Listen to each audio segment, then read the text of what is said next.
Welcome to the Community Collective podcast. I'm Johnny B. Good, the flip-flop agent, and I've partnered with the Davison Area Chamber of Commerce to bring you the stories that shape our local communities. In our third season, our focus is about connecting, learning, and celebrating the voices that make our communities unique. Join us during this third season as we engage in thoughtful conversations and insightful moments. This podcast is commercial-free and supported by both myself, my co-host, and our guests. We would be so appreciative if you could like, share, and subscribe as we continue having conversations that matter, and cannot thank you enough for taking the time to listen. Well, welcome to a new edition of the Community Collective Podcast. I am Travis Howe, the Executive Director of the Davison Area Chamber of Commerce.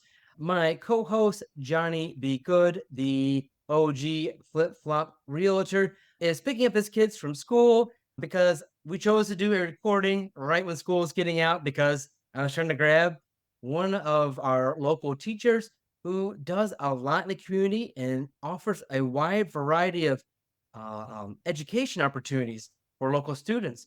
So today I am excited to welcome Davison High School teacher Ryan Kelsey. Ryan, welcome to the podcast. Hi, Travis. Nice to be here.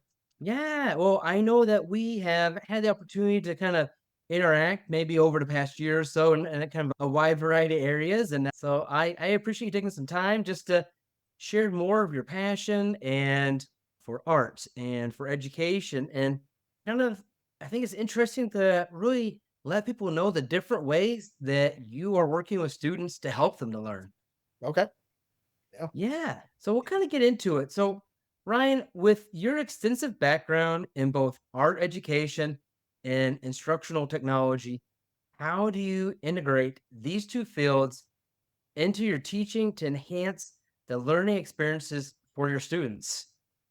Well, this is a great question because I do have a degree in instructional technology, and that's from 2010, 2011. And this is the beginning of things like YouTube and social media. And for us at schools now, that's part of our everyday life. I mean, every kid has a Chromebook. Every kid's walking around with a little pocket computer, their cell phone. But back in those days, we were really trying to promote using computers to help aid in promoting instruction to children. That degree I got allowed me to create learning management systems that, you know, kids could get online and just do it at their own pace. We created website, we created online dialogues.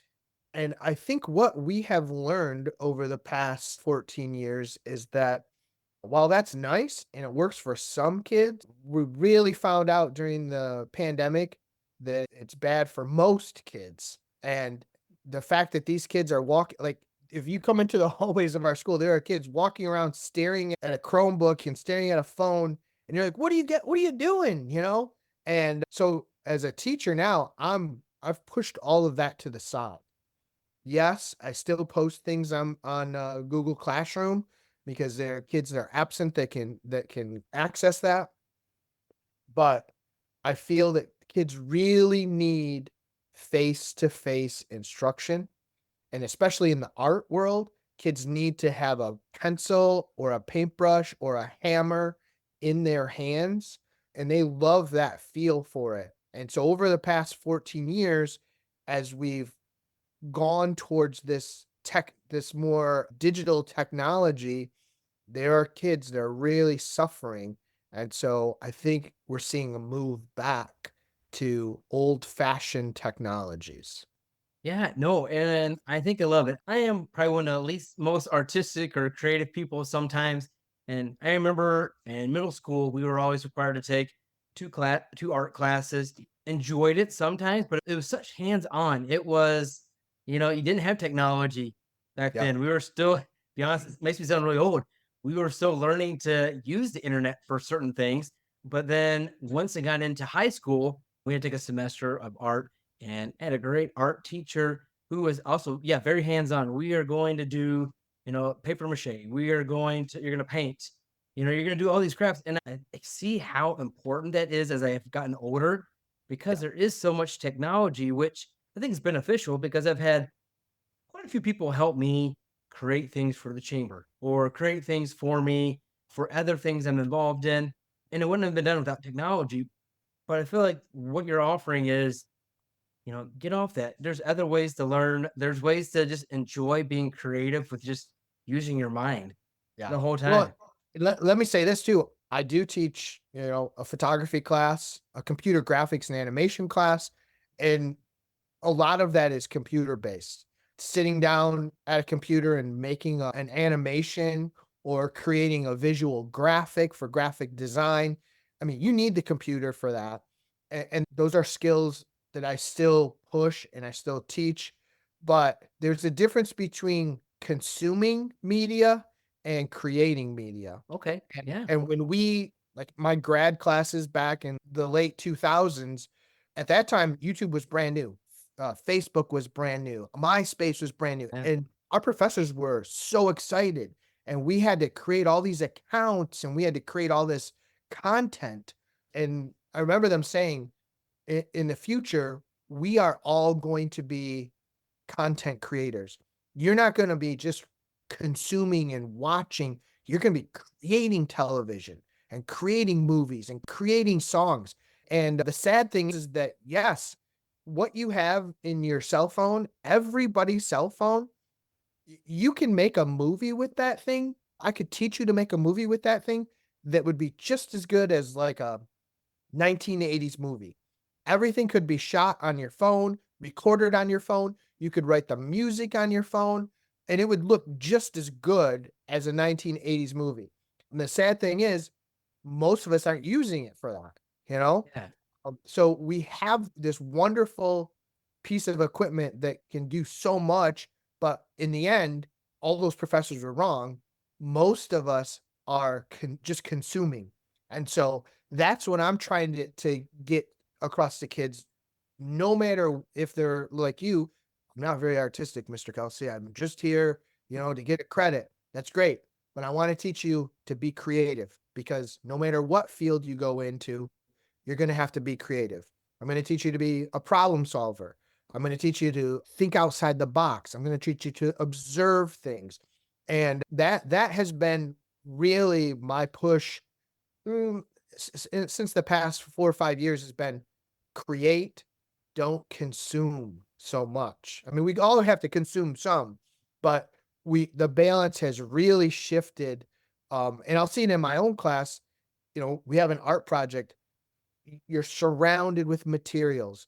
You've got a $700 program on the computer. You've got expensive paints and saws and equipment.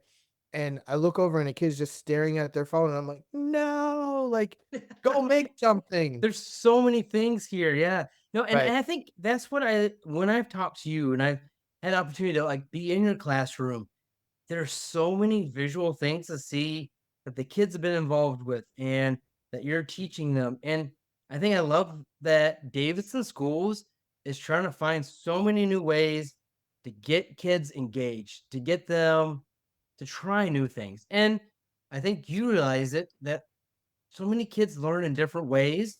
And I think that's what the nice thing is about that art class, that discovery of that experience is the kid's going to learn maybe a new way that they can learn, or maybe develop a talent that they have a passion for. And I think that you're really offering something like that. And Davison, I feel we have kids in the school district and we've been happy with some of the arts that they're offering, whether it's music, acting, or being in anything like that. I love that. Like my son the other night at Gates, they had art night and it's amazing. So you went in, they had crafts for the kids to do and activities, but over the past couple of months, they focus on different pieces of styles of art and they've Yeah. created them. And they had the 3 panel boards, and you walked into class, and you could see every kid, and they would talk to you about it. And Oh, that's I, cool.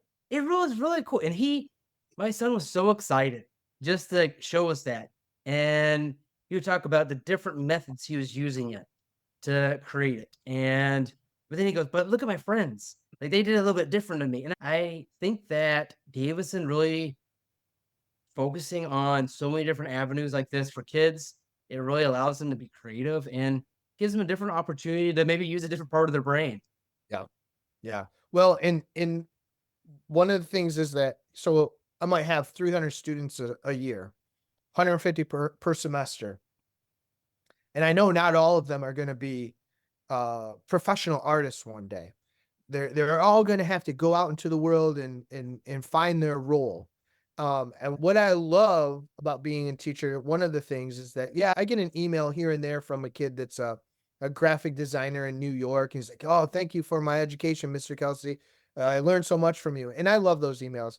But I love the email I get from the marine biologist or the lawyer. Or the other day, a woman emailed me, and she is an archaeologist in Texas, and she Oh, said things that she learned in my class, she's applying to her field right now. And so that to me, I know I'm not just preaching to the art kids, I'm reaching out to a wide variety of kids. Another one just reached out to me a month ago who's a landscape architect. And I was like, this is amazing, all Like we right. never did any landscape architecture in class, but she was saying like, you taught me so much. And I was like, I don't know what I taught you about that, but I taught you about something, I guess. So that those I love getting those emails from former students. Well, and I think that's important too. I mean, you've been kind of sharing what your experiences are, but then how you've brought the benefits of visual arts to students, but you're also tailoring it to how they learn or what the class is. And I feel when I've walked in your class, and you've had a few students working on something, I can see like them walking up to you and asking your opinion, and you give them an answer, but you're also kind of encouraging them to make that decision themselves because it's their own unique way. But I think that shows the diverse kind of background of your kids that are in the class. That I think they value what you're teaching them, but they're slowly learning to be adults. They got to make these decisions themselves. But there's also an opportunity for them to just kind of go with it. If it doesn't work out the best way, they learn from it. But And I love that too in your classroom.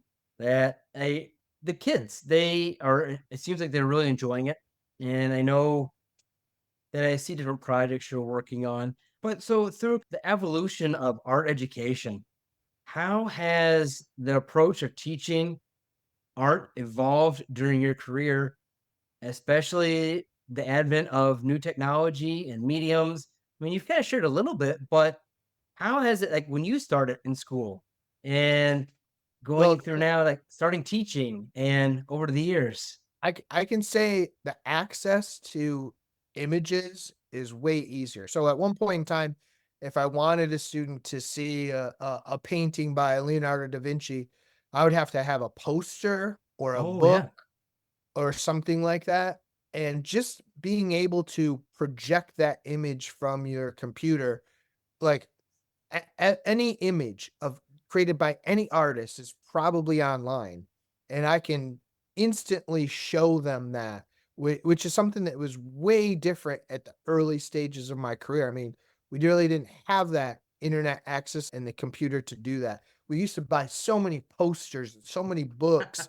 And I still have so much of that stuff, but now it's just so much easier to like, oh yeah, Da Vinci, boom, up on the screen, and it's right there. So the access to that, and again, kids can see videos of artists actually making art. So it's not artists, art teachers spent years like standing up in front of a classroom painting or drawing, and half the kids can't see it because you're standing in front of Oh it. yes.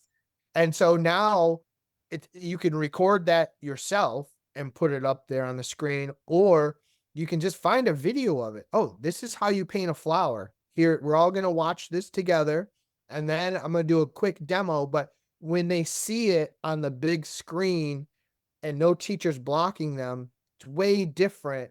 The technology is way different and way better because they can see that. That's one way things have really changed for us as far as technology. Wow. I didn't even think about that. Just to have access for visual learning. And yeah, I imagine like bringing out an encyclopedia Yeah. and looking through it and trying to show like a black and white picture in Yeah. there. That's what Oh, happened. You know what? A funny story. So early in my career, I had a lot of students that were really into filmmaking and animation. And so we were watching a lot of, I guess, VHS oh yeah. videos back then. Oh, That's because that's all you had. And then right. it slowly became DVDs, and you could burn a DVD and give it to somebody. But I remember there was a television program where I live. I used to be able to get this Canadian channel, and I saw this amazing short film. And I thought, my students need to see this short film. Well, now I would probably just YouTube it, right? Right. But back then, I wrote an email. We had email, but you didn't have YouTube or anything. So I emailed this woman who created, I had to write down the name of the director who directed this thing. I emailed her and I said, I love your video, your short story. Where can we see it? Or can I buy a DVD? I'm a teacher. And she mailed this to me in the mail Oh my from goodness. Canada, and like, here's your free copy. Thanks for your support. And I then put that DVD into my DVD player, and every year would show my students, like, let's break this video down. What's the storytelling? What's the angle this camera is at? What is she doing here? And it's just crazy to me that we had to go through all of that whole process to get that video. Whereas now you and I could tell you, I'll pull it up on YouTube on your phone and you could get it as quickly as I could. So, So, and this has been an interesting part too. I didn't ask this earlier. How did you get into art? How did you get interested yourself? And decide this is my passion. This is what I want to share with others. well, probably as a kid, I drew a lot, but I don't think that's much different than a lot of little kids drawing and stuff like that. In high school, I had an art teacher that I really loved. We didn't do a lot of work, but he was a fun guy to be around. He was a passionate guy, but we didn't do much work. And I think from high school to college, I just started taking art classes in college. And that first year I was terrible, absolutely terrible. I'd look at the other students' work and I literally had to go up to them and say, "Hey, where did you learn how to do this?" And they were like, Right. in my art class. I was like, "Oh, in my art class, we just goofed around all the time." And they're like, "Well, not in my art class. Our teacher made us do this." So it took me about a year or two to get good at it. And I remember my professor looking at me and saying, "You finally got it. You finally figured it out." Well, so I got pretty good at it then. And I really liked the problem solving of it and the expressive part of it. And I think once I started putting my work into shows and I started winning awards and people would come up to me and say how much they loved my paintings, then I realized, okay, this is important. This is fun. This is challenging me. So it just went from there. Wow. Well, and I feel like your passion has really grown, especially when I've interacted with you at Davison schools. So many like projects or initiatives that you are including the students in. You know, some of those that pop in my head are, and this is what I'm hoping you can share more about, is like memorable projects or initiatives that you've been part of that include art education. I think of like your outdoor classroom ideas and same in the classroom and the student garden. So kind of Yeah. share a little bit about each of those or any other thing that you think is really memorable that you've been part of So there. so one of the things that I realized is that as you're making art, for me at least, I mean, some people make art and they're in their basement, nobody sees it, they're just solitary souls.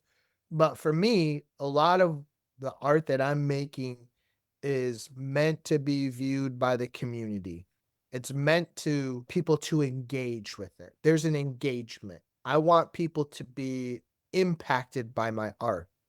And that has led me to, like, how can we impact our community and all of the students and the parents and the grandparents? We started doing art shows in Flint around 2008, 2009.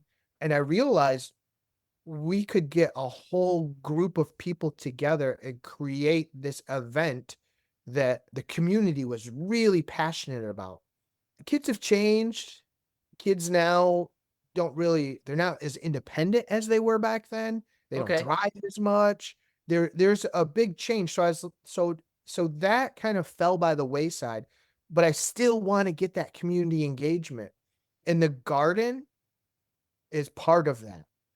So Okay. instead of doing these big grand art shows, which we do some smaller ones now, the garden is just a connection to our community the way our art shows were a connection to our community. The salmon, again, is a connection to our community in that same way. Kids are learning about their watershed. I had my photography students this week going out, finding their nearest water source, creek, river, lake, whatever, photograph it. What do you see? What's happening there? What's growing there? I got so many photos of frogs and swamps and turtles this week. It's really cool. And so the kids are learning that what they're doing in our classroom when they're drawing fish or painting frogs or harvesting food from the garden and painting it, it's not just about them. There's some bigger impact that they're going to have. A traditional self-portrait, students love doing self-portraits. Why? Because they're thinking about themselves all the time, right? Right. So that's an easy high school assignment, self-portrait. This is like a way to get kids excited about something bigger than themselves. And so the salmon in the classroom, kids come in and take care of those fish. They monitor the water. They grow really attached to them. And kids have now chosen a career in the field of science or marine biology based on those fish being in our classroom. We're actually doing an art show with the Flint River Watershed Coalition this Friday. Okay. Friday nights in Flint are art walk nights. And like I said, we used to do a ton of art walk shows. I'm hoping to bring that back, but I've had over 100 kids paint images of native Michigan fish. And then we were doing mammals.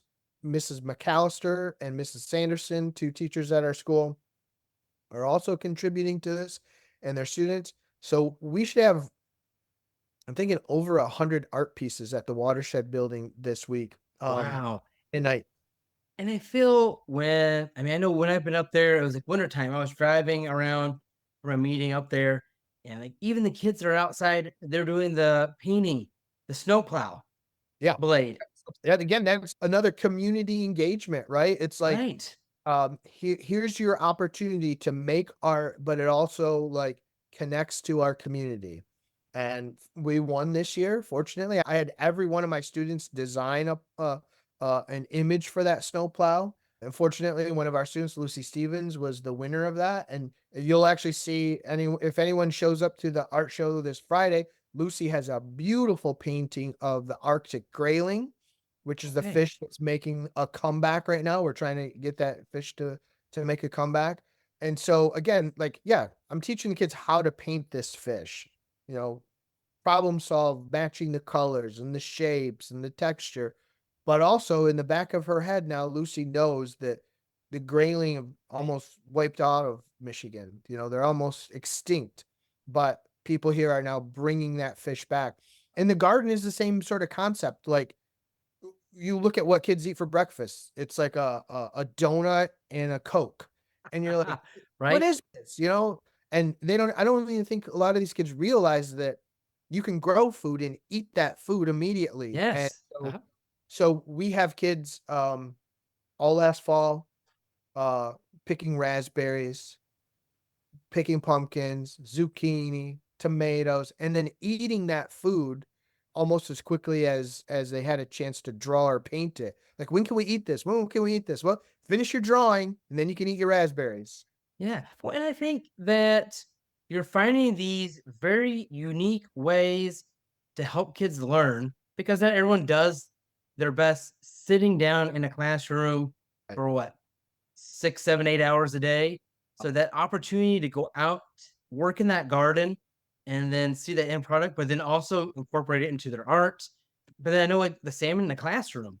I mean, they go through that whole process of monitoring and painting and monitoring the water, painting the fish and watching them grow. And then you guys work with Genesee County Parks to get them released. So not only are they doing that, but they're also working on increasing like the habitat and wildlife in our area, which that's something I feel students are going to remember for a really long time.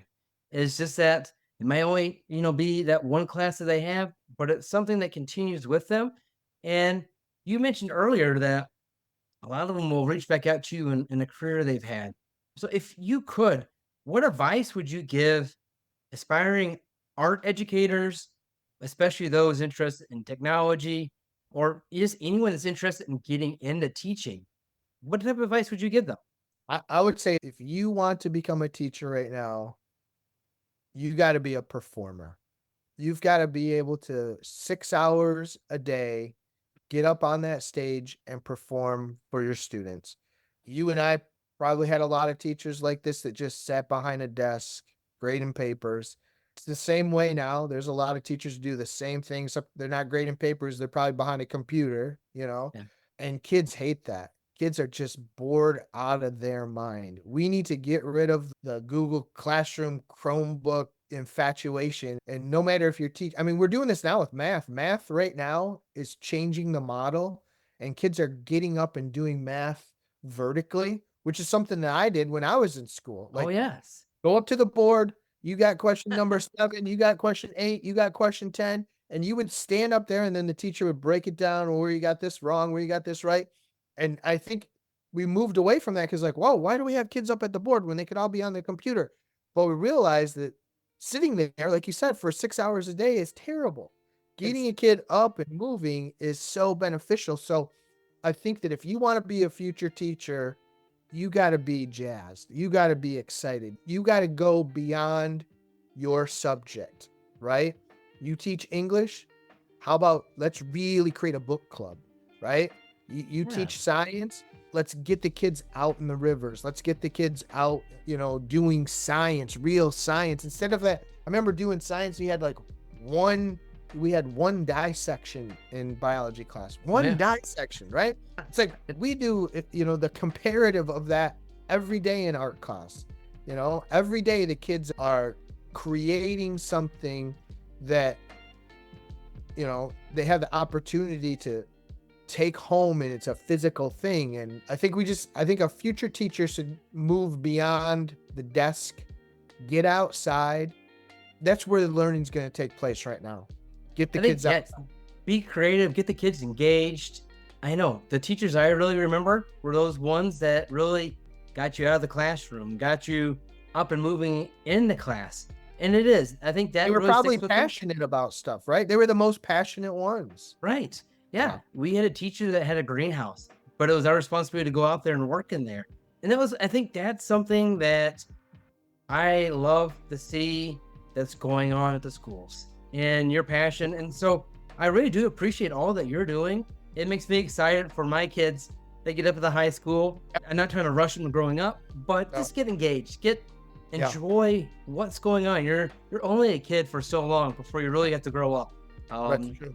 It is. So Ryan Kelsey, Davison High School teacher, thank you so much for just sharing your passion, sharing your creativity with how you're getting kids engaged and out of the classroom to learn, and just introducing them to so many new things. So I really do appreciate that. And for me, it was a great opportunity just to learn more about you.